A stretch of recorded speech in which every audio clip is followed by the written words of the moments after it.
स्वागत है आप सभी का संरक्षण इंस्टीट्यूट में। आज हम अनुपात और समानुपात के अंतर्गत जो आय और व्यय वाले सवाल होते हैं उनके बारे में बताने वाले हैं। देखें, चाहे आय और व्यय वाले सवाल हों, चाहे जो भी सवाल हों, जब भी हम किसी की वैल्यू x मानते हैं या y मानते हैं या z मान कर के सवाल को लगाते हैं या a, b या c मान कर के सवाल को लगाते हैं तो सवाल में समय भी ज़्यादा लगता है और सवाल कठिन भी बन जाता है। लेकिन आज हम जो भी सवाल लगाएंगे उनमें किसी भी प्रकार से अगर देखा जाए तो हम सूत्र का प्रयोग नहीं करेंगे और ना ही किसी को हम एक समान करके सवाल को लगाएंगे। तो चलिए देर न करते हुए अपने वीडियो को स्टार्ट करते हैं। इस सवाल में कह रहा है राम और श्याम की आय का जो अनुपात है 5:4। कहने का मतलब है यदि राम जो है कि 5 रुपया कमा रहा है तो श्याम जो है कि 4 रुपया कमा रहा है। वहीं पर फिर आगे दिया गया है राम और श्याम के व्यय का अनुपात 3:2 है। अर्थात यदि राम 3 रुपया जो है कि खर्च कर रहा है तो श्याम जो है कि 2 रुपया खर्च कर रहा है। यदि दोनों जो है कि 800 रुपया बचाते हैं तब राम की आय क्या होगी। तो चलिए देर न करते हुए हम तुरंत जो है कि एक तराजू का निर्माण कर लेते हैं। ये तराजू बना लिए और जो है कि तराजू में हम करते क्या हैं, देखें इनकी जो आय का अनुपात है 5:4। 5 रुपया राम की आय है और जो है कि 4 रुपया श्याम की आय है। और ये जो खर्च करते हैं, राम यदि 3 रुपया खर्च करता है तो श्याम 2 रुपया खर्च करता है और दोनों के दोनों 800 रुपये बचाते हैं। इस तरह से 800 रुपया लिख लेते हैं। देखें, अब हमको x और y की ज़रूरत नहीं है, हम जो ये 2 होता है इसको आधार मान लेते हैं। चाहे जैसा सवाल आए आय व्यय से संबंधित, इस 2 को आधार मान लेते हैं और इनका गुणा हम इससे कर देते हैं। इनका गुणनफल 10 होगा और इधर जो बची संख्या है इनका गुणा कर देते हैं 12 होगा और इन दोनों का अंतर हम तराजू पर रख देते हैं। और फिर दूसरी प्रक्रिया क्या करते हैं, इसी 2 से चलते हैं, इन दोनों का गुणा करते हैं। 800 और 2 का गुणा होगा तो 1600 हो जाएगा और फिर उसी प्रकार से बची हुई संख्या का इनका गुणा कर देते हैं 8 × 2400। और जब हम इधर जो है कि घटा करके 2 लिखें तो यहाँ पर भी घटा करके लिख देंगे 1600 और 2400 को घटाते हैं तो 800 होता है।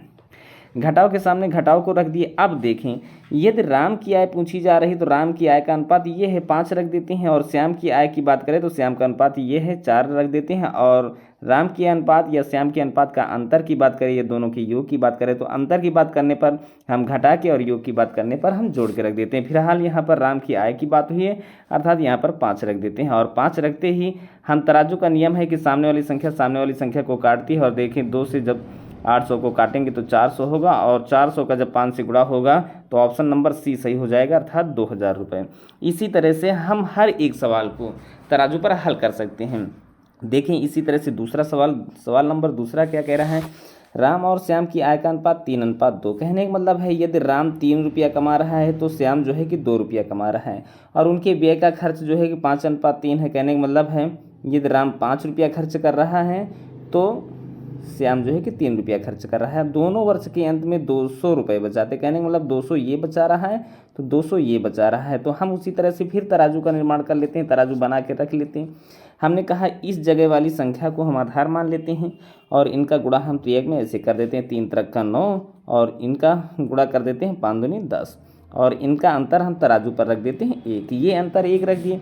इस जब 3 से इधर को चले थे तो इसी 3 से हमको इधर चलना है। 3 का जो है कि 200 से गुणा करेंगे तो 600 हो जाएगा और उसी तरह से इनका 5 का 200 से गुणा करेंगे तो 1000 हो जाएगा।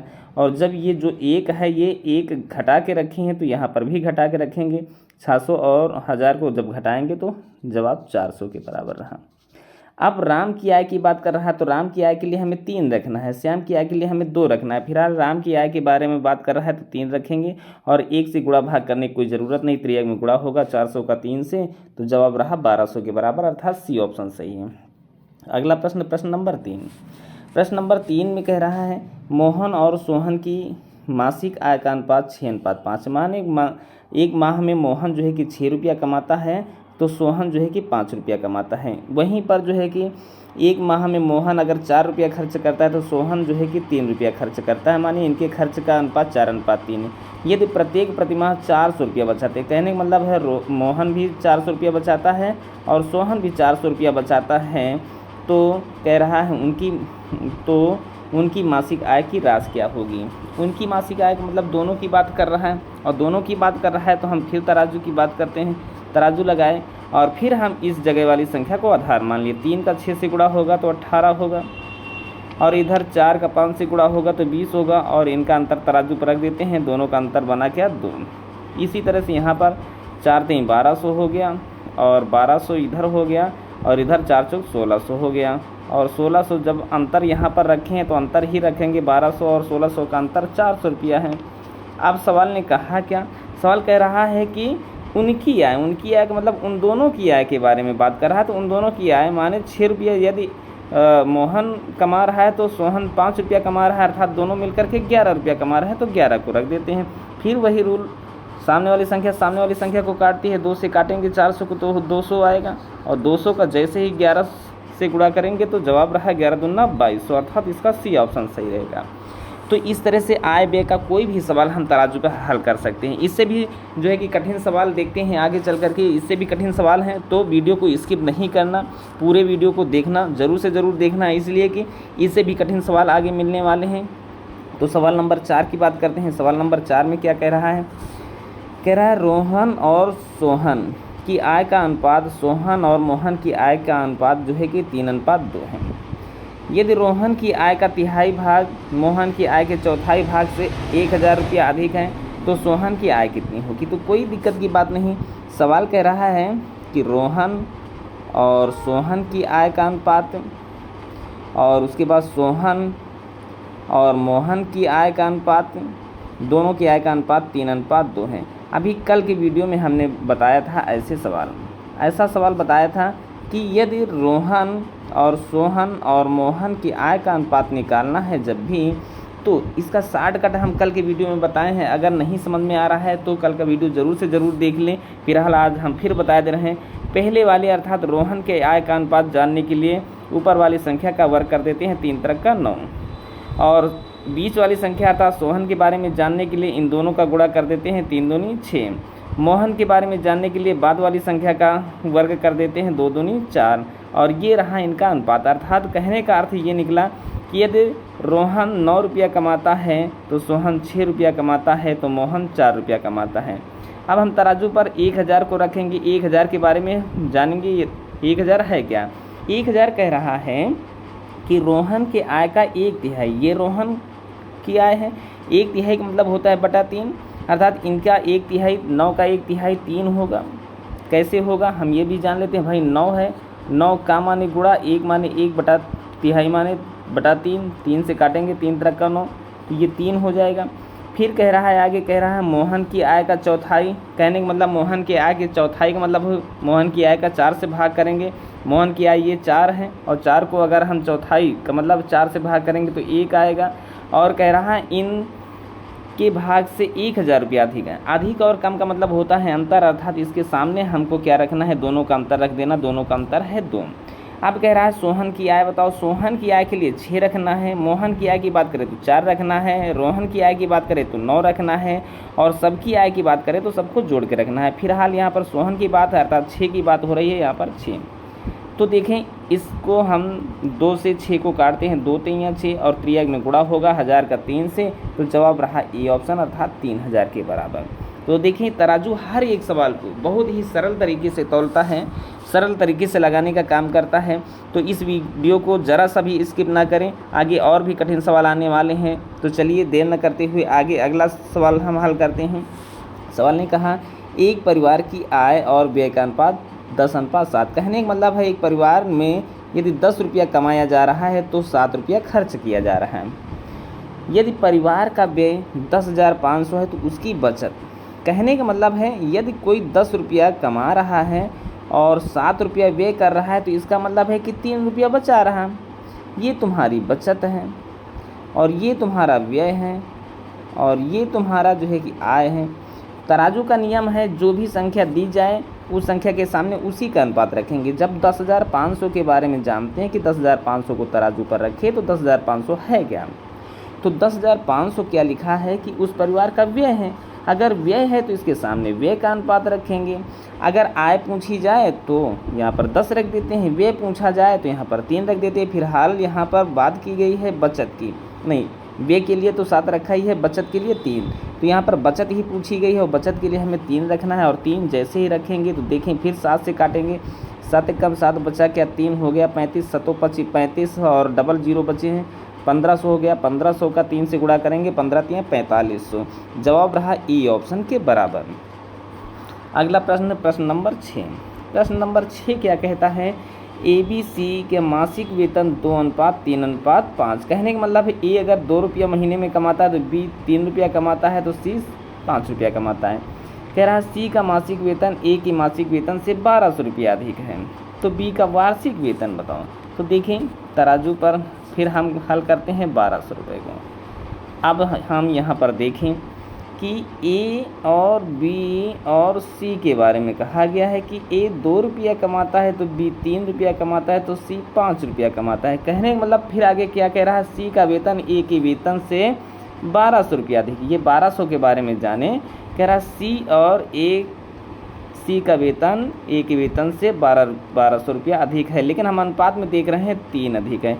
तो अधिक के सामने हमें क्या करना होता है, अधिक ही रखना होता है। बी की वार्षिक वेतन की बात कर रहा है, बी का वार्षिक वेतन, ये मासिक वेतन है 3 रुपया, और 3 रुपया यदि माह में कमा रहा है, एक माह में 3 रुपया कमा रहा है, तो वार्षिक का मतलब 12 माह, 12 माह में जो है कि वह 12 गुना कमाएगा, अर्थात 12 ही हमें 36 रखना है। और अब हमें क्या करना है, इस 3 से इस 3 36 को काट देंगे, जवाब 12 के बराबर रहेगा और त्रियक में गुणा करेंगे तो डबल जीरो और उसके बाद 12 का 12 से गुणा तो 144 होगा। और ऑप्शन नंबर कौन सा सही होगा, 14400, अर्थात बी ऑप्शन सही होगा। अगला प्रश्न है प्रश्न नंबर 7। प्रश्न नंबर 7 में देखो क्या कहा गया है कि ए और बी 2 लोग हैं, एक ए है और एक बी है, और ए और बी की आय का अनुपात, कहने का मतलब ए अगर 5 रुपया कमा रहा है तो ये जो है बी 3 रुपया कमा रहा है, ये आय की बात कर रहा है, ये आय की बात कर रहा है। फिर कह रहा है ए बी सी के खर्चे की बात कर रहा है। भाई 3 लोग हैं, ए है बी है और सी भी है। ये 8 रुपया खर्च कर रहा है तो ये 5 रुपया खर्च कर रहा है तो ये 2 रुपया खर्च कर रहा है। यदि सी का खर्च 2000 रुपया है, सी का खर्च 2000 रुपया है और बी 700 रुपया बचाता है, तो ए की बचत बताओ। तो देखो सी का खर्च, ये सी का खर्च का अनुपात है 2, और यहाँ पर सवाल में दिया गया है सी का खर्च 2000 है, तो 2 से 2000 बनाने के लिए 3 जीरो लगाना होगा। अगर 3 जीरो लगाना होगा तो देखिए अगर 3 जीरो सी के धन में लगा रहे हैं तो 3 जीरो बी के धन में भी लगाएंगे, अर्थात बी का खर्च 5000 रुपया बनेगा। और उसी तरह से ए के खर्च की बात करें तो यहाँ पर भी 3000 रुपया बनेगा और 3 जीरो बढ़ेगा। तो अगर हम कहें भाई यहाँ पर सी का खर्च दिया ही है 2000 रुपया, अब बी के खर्च की बात करें तो 5000 रुपये और ए के खर्च की बात करें तो 8000। लेकिन यहाँ पर ये प्रश्न नहीं हुआ, प्रश्न क्या हुआ कि ए की बचत बताओ। कोई दिक्कत की बात नहीं, अब हम पहले बी की बचत पर जाएं। बी की बचत क्या है, भाई बी 700 रुपया बचाता है। अब 5000 रुपये खर्च करके 700 रुपये बचाता है, तो इसका मतलब है कि 5700 रुपये उसकी कमाई है, 5700 रुपये कमाई है और 5700 को तराजू पर रख दिए। 5700 रुपये बी की कमाई है तो बी की कमाई के सामने बी की कमाई का अनुपात रखें। अब ए की बचत के बारे में जानना है। अब ए की बचत के बारे में जानना है तो सबसे पहले ए की कमाई के बारे में जानें, और ए की कमाई के बारे में जानना है तो ए की कमाई का कोड 5 रख देते हैं और 5 रखते हैं। देखिए 3 से कटेगा तो 3 एक कम 3 बचा 2 हो गया 27, 3 9 27, डबल जीरो और त्रियक में गुणा होगा तो 19 बचे 85, माने 8500। 8500 रुपये जो है कि क्या कमाता है, और 8500 रुपये कमाता है और उसमें 800 रुपये खर्च करता है, तो इसका मतलब है कि वह 500 रुपये बचाता है, अर्थात इसका डी ऑप्शन सही होगा। अगला प्रश्न है प्रश्न नंबर जो है कि 8। प्रश्न नंबर 8 में कह रहा है ए और बी के वेतन का योग 2100 रुपये है। ए अपने वेतन का 80% खर्च करता है और बी अपने वेतन का 30% खर्च करता है और उनकी बचत 4:3 के अनुपात में है। तो देखें सवाल लगाने के लिए तराजू बनाना है और तराजू में 21 रुपये जो भी धन हुआ करे वो हम तराजू पर रख दिया करें। लेकिन ये धन है क्या, ए और बी की कमाई का योग है, तो ए और बी की कमाई के अनुपातों का योग ही रखेंगे इसके सामने। तो देखो जैसे माना कि ए कमा रहा है ए रुपया और बी कमा रहा है बी रुपया। अच्छा, कमाई 100% होती है, 100% में जो है कि ए जो है कि 80% खर्च कर रहा है, तो इसका मतलब 20% बचा रहा है। भाई यहाँ बचत का अनुपात दिया गया तो बचत के अनुपात से ही सवाल लगाएंगे। बी 70% खर्च कर रहा है, तो कमा अगर 100% रहा है और 70% खर्च कर रहा है, तो इसका मतलब है 30% बचा रहा है। और बचत के सामने बचत वाला अनुपात रख देते हैं 4:3। अब देखें 0 से 0 कटा और 2 से कटेगा 2 दूनी 4 और 3 से कटेगा 3 एकम 3। कहने का मतलब ए अगर 2 रुपये कमा रहा है तो बी 1 रुपया कमा रहा है, अर्थात दोनों मिलकर के 3 रुपये कमा रहे हैं। तो ये दोनों की कमाई है, दोनों की कमाई के सामने दोनों की कमाई का अनुपात रखेंगे अर्थात 3। अब ए का वेतन पूछा गया है और ए के वेतन का कोड निकला है क्या, 2। अगर ए का वेतन पूछ रहा है तो 2 रख दें, बी का वेतन पूछा जाए तो 1 रख दें। फिलहाल यहाँ पर ए के वेतन की बात हुई है तो हमें 2 रखना है और 2 रखेंगे तो सामने 3 के सामने 21 है, काट देंगे 3 सते 21 माने 700 और 700 का त्रियाग में गुणा होगा तो 700 दूना 1400, अर्थात इसका बी ऑप्शन सही होगा। लास्ट प्रश्न है, लास्ट प्रश्न अब नहीं है, पूरे सवाल खत्म हो गए हैं। तो चलिए अब देखते हैं, हमने हर एक सवाल को तराजू पर लगाया है और कभी भी जो है कहीं पर भी जो है कि किसी भी सवाल में जो है कि किसी भी सवाल में अनुपात में ए या बी या सी या एक्स वाई जेड कुछ भी नहीं माना है, तराजू से ही सारे के सारे सवाल लगाने हैं। तो अगर इसी प्रकार से तराजू के बारे में गहन अध्ययन करना है तो हमारे चैनल को प्लीज़ सब्सक्राइब कीजिए और अपने मित्रों को भी जो है कि ये वीडियो शेयर कीजिए ताकि उनको भी इन वीडियो का लाभ हो सके। अच्छा, दूसरी बात है, अगर हम जो है कि इस तरह के वीडियो पाना ही चाह रहे हैं तो यदि हम पहली बार इस चैनल पर हैं तो प्लीज़ हमारे चैनल को सब्सक्राइब करके नोटिफिकेशन को ज़रूर से ज़रूर ऑन कर लीजिए ताकि जो है कि हम कोई भी वीडियो यूट्यूब पर अपलोड करते हैं तो तुरंत उसका नोटिफिकेशन आपके पास पहुँचे।